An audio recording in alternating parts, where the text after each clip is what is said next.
Ningependa kuwajulisha kuwa hali ya usalama wa nchi inaendelea kuimarika siku hadi siku.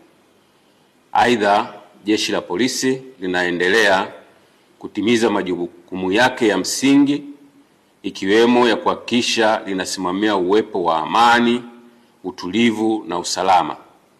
Katika hili, Jeshi la Polisi linatoa shukrani kwa wananchi na wadau mbalimbali wanaoendelea kutoa ushirikiano wa kiwango kikubwa katika kulinda na kuimarisha amani ya nchi.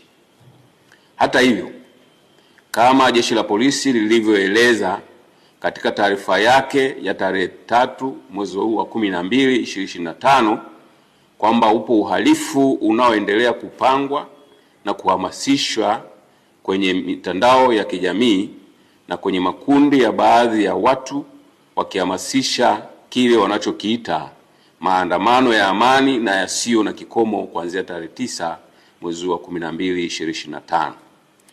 Jeshi la Polisi kwa kushirikiana na vyombo vingine vya ulinzi na usalama vinaendelea kuchukua hatua stahiki dhidi ya uhalifu huo unaopangwa, hivi wananchi msiwe na hofu.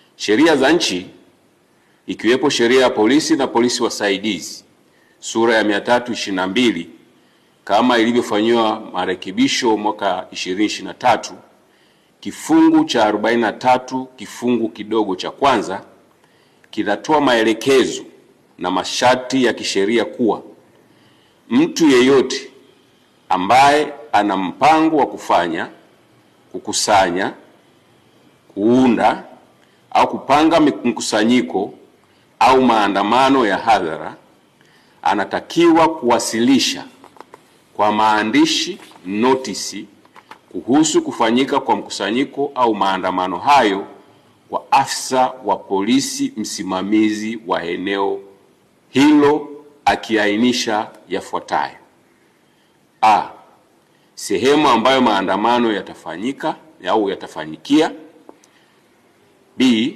muda yatakapofanyika; C, madhumuni ya maandamano hayo; na D, maelezo mengine kama waziri atakavyotangaza kwa notisi mara kwa mara kwenye gazeti la serikali. Aidha, kifungu hicho cha 43 kifungu kidogo cha pili kinaeleza kwamba pale ambapo mtu amewasilisha taarifa kwa maandishi kulingana na kifungu kidogo cha kwanza, anaweza kuendelea kuitisha, kukusanya, kuunda au kuandaa mkusanyiko au maandamano hayo kama yalivyopangwa, isipokuwa na mpaka atakapopokea amri kutoka kwa afisa wa polisi msimamizi wa eneo ikieleza kwamba mkusanyiko au maandamano hayo hayatafanyika kama ilivyotaarifiwa. Kifungu cha 43 kifungu kidogo cha tatu kinaeleza kwamba afisa wa polisi ambaye taarifa imewasilishwa kwake kulingana na kifungu kidogo cha kwanza hatatoa amri ya kusitisha chini ya kifungu kidogo cha pili kulingana na taarifa iliyowasilishwa, isipokuwa ameridhika kwamba kufanyika kwa mkusanyiko au maandamano hayo kuna uwezekano wa kusababisha kuvunjika kwa amani au kuathiri usalama wa taifa au kudumisha amri kwa umma au kutumika kwa madhumuni au dhumuni lolote lisilokuwa halali.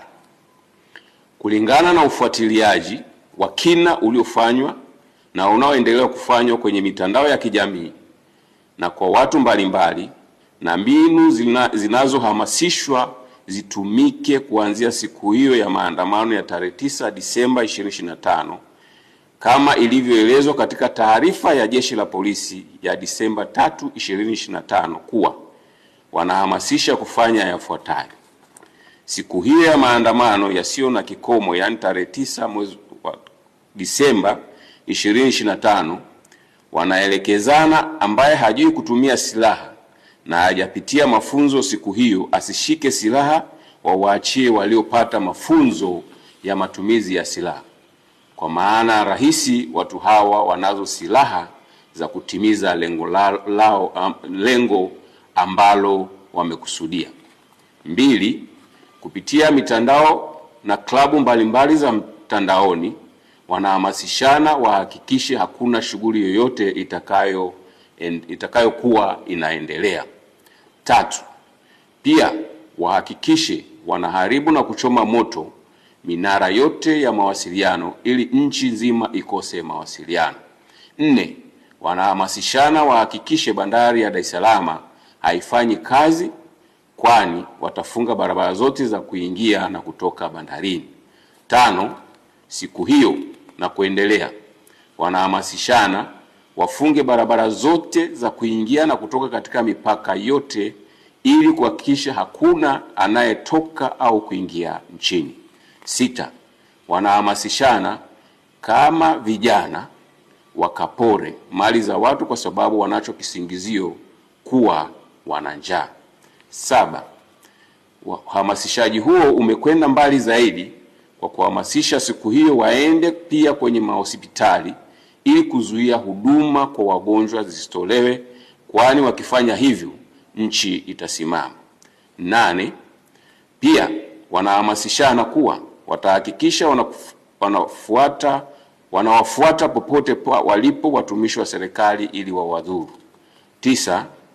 Wakati hayo yakiendelea kwenye mitandao ya kijamii, tumesikia matamko mbalimbali na wanaoyatoa wanasema wanaohamasisha na wanaohamasishwa wakiandamana siku hiyo tutawakuta wamekatana vichwa huko mitaani. 10. Wapo wengine wameapa na kutamka watakaoandamana wasifike kwenye mitaa yao, kwani watawashughulikia ipasavyo. 11. Wengine wanasema hawatakubali tena kupata hasara walioipata tarehe 29 mwezi wa 10 2025 na siku hiyo na siku zilizofuata, hivyo watahakikisha tarehe 9 mwezi wa 12 2025 na kuendelea wanalinda maisha yao, familia zao na mali zao ili asitokee mtu wa kuwazuia kuendelea na shughuli zao. 12. Wengine wanauliza wanaohamasisha maandamano yasiyo na kikomo ni haki ya aina gani hiyo? Kwa sababu huwezi kujitangazia haki ambayo inavunja haki za wengine kwa kuwazuia wasiendelee na shughuli zao hasa zinazowapatia riziki ya kila siku, kwani mtu anapotoka na akajihusisha au akajishughulisha katika shughuli halali ndio mkono unaingia kinywani. Ukinizuia kutoka unavunja haki zangu na unataka kuniua mimi kwa njaa pamoja na familia yangu na wategemezi wangu. Hivi sasa wameongeza lingine wakihamasishana siku hiyo wabebe petroli kwenye chupa. Hivyo kulingana na sheria ya polisi na polisi wasaidizi inayotoa maelekezo na masharti ya kufanya, kukusanya, kuunda au kufanya mkusanyiko au maandamano, na kutokana na mbinu za kihalifu ambazo zimebainika wakihamasishana kuzitumia kuanzia tarehe 9 Disemba 2025, maandamano hayo yanayopewa jina la maandamano ya amani na yasiyo na kikomo yamekosa sifa za kisheria za kuyaruhusu kufanyika, na kwa kuwa yametangazwa kufanyika nchi nzima na wanaohamasisha hawana anwani maalum zaidi ya kuona namba nyingi za simu za mataifa ya nje ya Tanzania na za ndani ya Tanzania, akaunti za mitandaoni za nje na ndani ya nchi ambapo wamiliki wake ndio wanaohamasisha maandamano hayo, na kwa kuwa hakuna barua yoyote iliyofikishwa au kupokelewa na ofisi yoyote ile ya mkuu wa polisi wilaya hapa nchini ya kutoa taarifa ya kufanyika maandamano hayo hadi leo, Jeshi la Polisi linapiga marufuku maandamano hayo yaliyopewa jina la maandamano ya amani yasiyo na kikomo yasifanyike. Hivyo, Jeshi la Polisi linatoa wito kwa Watanzania na wasio Watanzania ambao wapo ndani ya nchi wayakatae yanayohamasishwa, waendelee kuyakemea na wasishiriki. Aidha, Jeshi la Polisi linatoa wito kwa Watanzania wote pale watakapoona jambo lolote lisilo la kawaida au lenye viashiria vya kiuhalifu au la kuhatarisha amani na usalama wa nchi yetu, wasisite kutoa taarifa kupitia simu namba 111 112 0699 998899 au 0787 66 83 06 au kwa ujumbe kupitia kiunganishi cha mfumo wa kutoa taarifa, yani taarifa.tpf.go.tz.